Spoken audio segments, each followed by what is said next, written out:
बिस्मिल्लाहिर्रहमानिर्रहीम। अस्सलामुअलैकुम। अल्लाह के फजल करम और शुक्र के साथ आज की वीडियो करते हैं शुरू। उम्मीद है कि आप सब ठीक ठाक होंगे।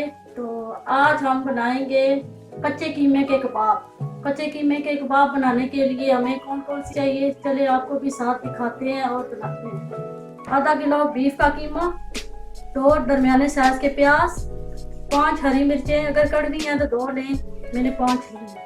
1/2 टीस्पून नमक, जितना खाते हैं उतना डालें। 1 आलू, कच्चा आलू, 2 टेबलस्पून बेसन, धनिया पाउडर 1 टीस्पून, लहसुन अदरक का पेस्ट 1 टेबलस्पून, दादर मिर्चें 1 टीस्पून।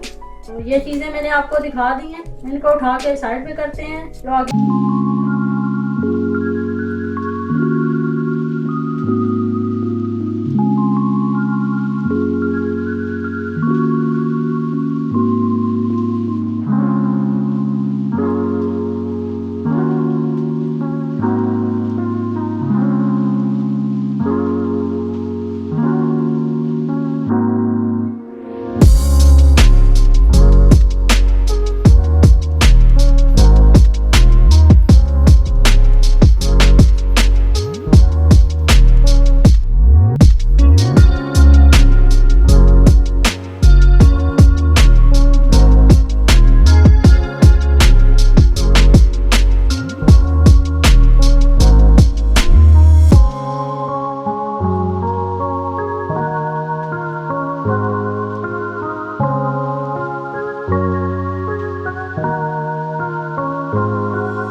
इसकी ये फाइनल लुक देखें, माशाल्लाह अल्हम्दुलिल्लाह बहुत अच्छे बने हैं, बहुत टेस्टी बने हैं। अगर आपको ये मेरी वीडियो अच्छी लगे, लाइक, शेयर, कमेंट और सब्सक्राइब करना ना भूलिएगा। एक और नई रेसिपी के साथ फिर मिलेंगे। ओके, अल्लाह हाफिज।